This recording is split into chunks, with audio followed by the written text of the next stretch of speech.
Chapter 3. I know this was short notice, but I really appreciate you agreeing to talk to me, Nate Rodriguez says.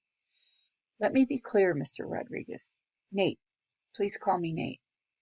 Okay, let me be clear, Nate, I say. I have not agreed to anything. I only said I would meet with you. Only 2 hours after he called the rectory, I find myself sitting across from this very earnest young man with auburn hair at The Perfect Cup, a little coffee shop across Main Street from Meyer College. The stone archway people consider the main entrance to the campus is just opposite where I sit. Dominating the scene is a statue of Winthrop Meyer, founder of Meyerton and the college. Meyer had arrived in the western Maryland mountains, having gained and lost his first fortune in Baltimore. On the frontier, he built another on lumber and the railroad. He dreamed of the mountain town rivaling Baltimore or Pittsburgh in size and wealth, with Meyer College becoming the John Hopkins of the Alleghenies. I look at the young boys and girls, books in hand, backpacks on their backs, walking to class or back to their apartments. It was at a spot very much like it, but at another college campus a couple of hours east of where I sit, where I met the first woman I ever loved. I was finishing my sophomore year at the University of Maryland. One day in early March, I was walking along, not paying attention to where I was going. I was reading something, I don't remember what, when I walked into a young woman, knocking her down and sending a large stack of books flying out of her hands. Worse than that, there was a three-ring binder in the stack, and it broke open on impact, allowing the pages inside to blow in every direction. "What the hell is wrong with you?" she yelled. "Are you blind or stupid or both?" "I'm sorry," I said, before deciding to try to get back the moral high ground. "It's just that I haven't seen too well since the tear gas went off near me." She froze at this and said, "Wait, what?" "Yeah," I continued, warming to my story. "I was protesting poverty in Baltimore, and some fascist counter-protesters attacked us. The police had no choice. I understand that now, but still." I started staring over her shoulder blankly, even as I reached my hands out toward her. She quickly grabbed them, grasping one of my fingers particularly hard. She began to bend it back when I said, "Wait, it's a miracle. I can see." She let go, laughing in spite of herself. "I'll help you get them back," I said sheepishly. "Damn right you will," she replied as she began chasing after her notes. I followed after her, grabbing notes of various types, cartwheeling across the lawn, all while keeping my eye on this woman. Unlike most of the female students and faculty on campus, she didn't wear jeans. Instead, she wore a long, straight denim skirt that coyly accented her delightfully round figure. That day, she had paired it with a red turtleneck.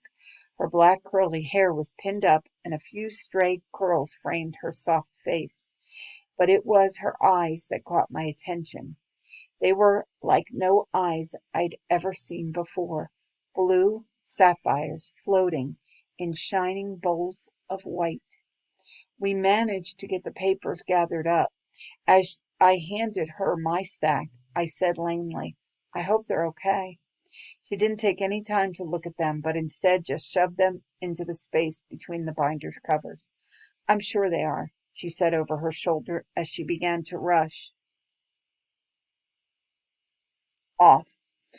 I stood there on the sidewalk, students passing us on their way to and from classes, looking after her.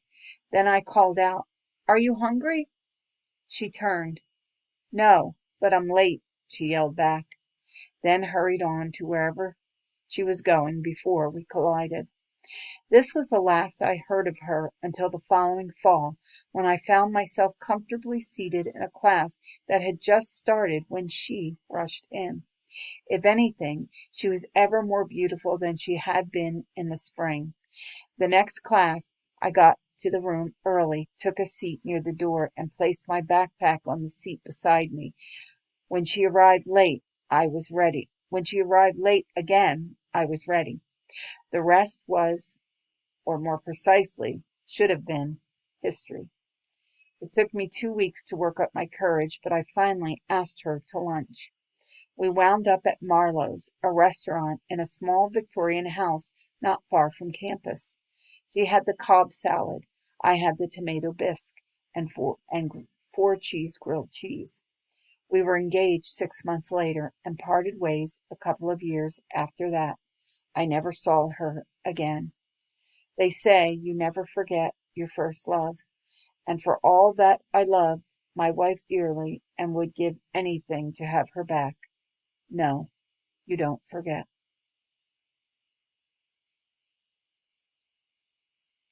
I'll be glad for any help you can give, Nate says, bringing me back to the present.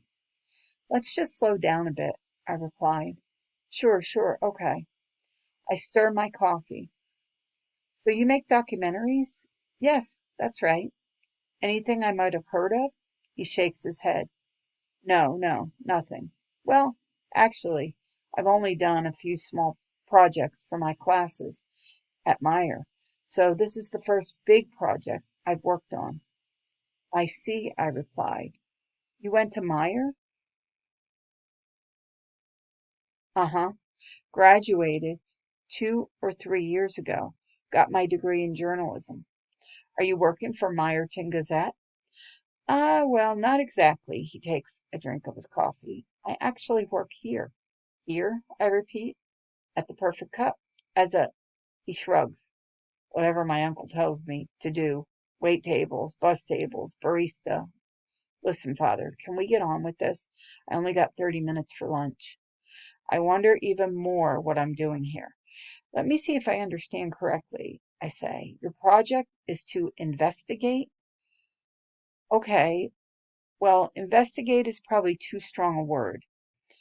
I'm not really investigating your wife's murder. Can I call her your wife? I mean, with you being a priest? In spite of myself, I hesitate. It's been a very long time now since she was my wife. I've been without her longer than I was with her, but yes, she is still my wife. She just lives somewhere else with someone who will not fail her like I did. Obviously, I was not a priest when I was married to Joan, I say. You can call her my wife. Okay. Well, your wife. So the project isn't to try and find who killed her, though I gotta tell you, Father, that would just be so cool. He stops himself when he sees the expression on my face. I'm sorry, I don't mean cool. Just, finding justice after all this time. I hold up my hand. So what exactly is your project? He takes a deep breath. I was looking for a project for my next film and was going to do research in the files of Meyerton Gazette when I came across stories of the murder. Meyerton is a pretty small town. Murders don't happen every day. The way it happened, no one was caught. It got a lot of attention. I nod. He is right. At the time, Joan had been the first person murdered in Meyerton in almost a year. The paper covered it extensively, and reporters from as far away as Baltimore came to do stories for a few days afterwards. So it got me thinking, Nate continues, about what happens after the news cameras leave and the paper stops writing articles. What about the people left behind? How did they cope? How did it change them? I mean, your case. Yes, I see what you're getting at. So I've already done several interviews, researched the case, looked at the police file. You got a copy of the police file? Oh yeah, you can get almost anything through a Freedom of Information request. There's some portions blacked out, but it's been helpful. So I have that. Who have you interviewed? He pulls out a notebook. Let's see, some people who knew her from college. Her mother? You interviewed Anna?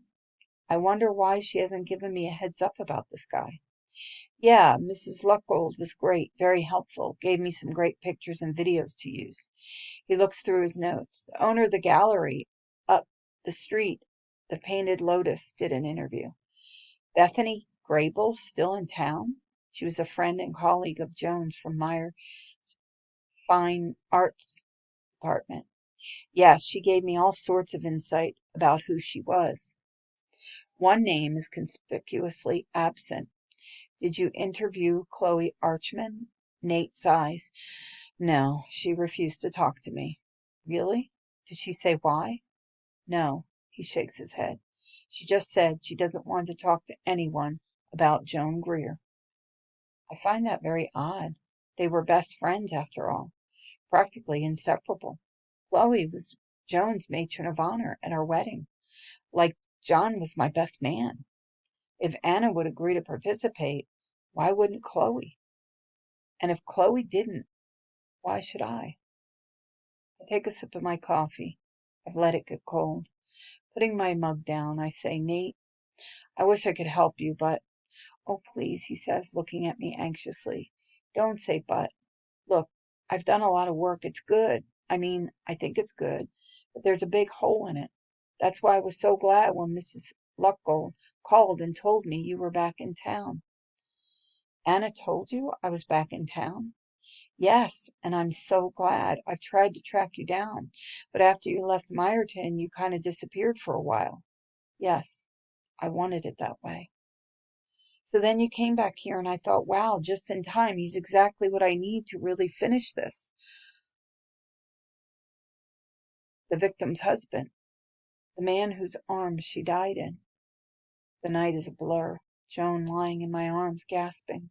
The blood, cold steel against my forehead. A painful throbbing in my temples. And the sound. Click, click, click. I really, really need you for this, Father Tom. Nate concludes. I shake my head. No, that night is not something I want to talk about. You have the police report. You have my statement. I can't help you. I get up to leave. Nate stands. Father, please, just think about it. You know, there's one thing I keep coming across. Everyone I've talked to says how much they need closure, how her murder not being solved never gave them any. What if this film, well, maybe jogs someone's memory? Maybe it could give the cops a lead. Who knows? Maybe this film could help finally solve your wife's murder. I look at the young man. No, I say quietly. I gave up that hope years ago.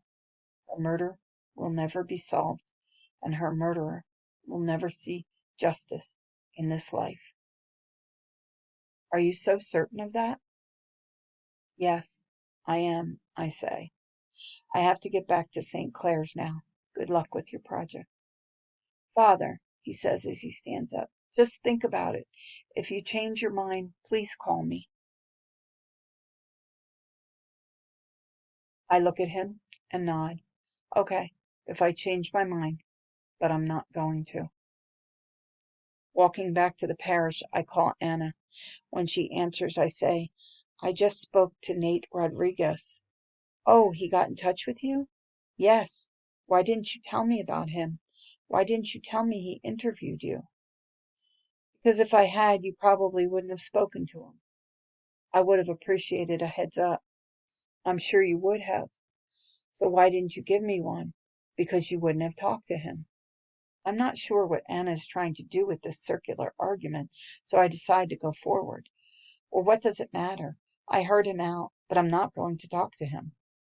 Anna doesn't say anything. I don't want to talk about Joan's murder. Not with him, not with anyone. It's not like it would do any good. What do you mean? Anna, it's not going to bring her back. It's not going to help find her killer. Her killer is never going to be found. It was just a senseless, random crime. The guy tried to rape her. I got there before it got too far. There was a struggle.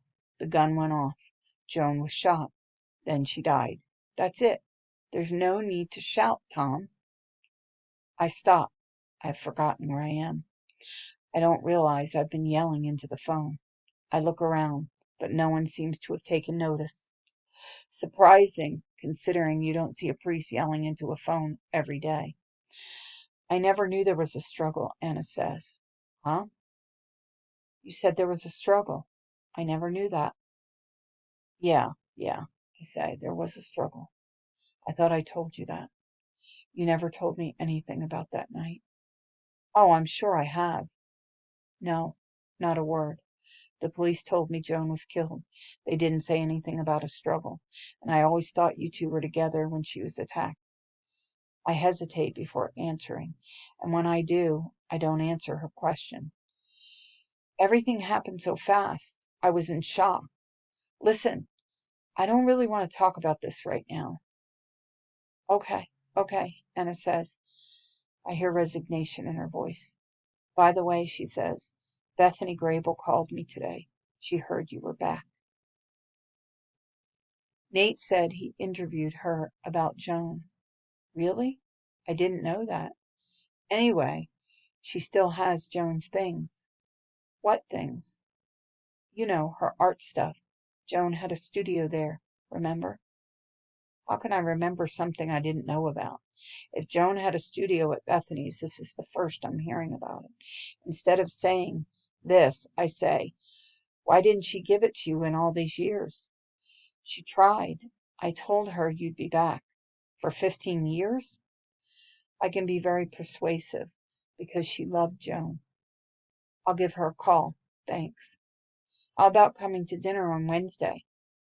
I hesitate. I thought I'd invite Chloe and John, Anna prompts. I don't think so, Anna, I say. Not right now. I'm still trying to get settled in. Can I have a rain check? Of course, Anna says with evident disappointment. Any time. Maybe Sunday afternoon? Can't imagine you feeling like cooking after 2 masses. By the way, I say, wanting to change the subject, did you know Nate Rodriguez tried to interview Chloe and John? Of course, I put Nate in touch with them. Why didn't he do it? I hear Anna sigh. I don't know. Joan told me before she was killed that things were strained between them. She never told me why. Chloe wouldn't talk much about her. As for John, as for why John won't talk, you'd have to ask him. She pauses. Please think about it, Tom. Doing the interview? Anna, why are you doing this? Slowly she replies, because Joan deserves not to be forgotten. I'm not sure what she means by that. If she means it as a criticism or just general observation that other people should remember as she was murdered and no one brought to justice. I don't believe she thinks I have forgotten Joan. I haven't forgotten about her. How could I? I have just decided to forget about her murder. I don't see why that has to be remembered, especially since remembering it is not going to bring her back or bring her killer to justice. Nate and Anna can cling to the belief that someone might have their memory jogged, that someone out there might remember the one clue that would lead to her killer. I can't do that. I won't do that. All I want is peace.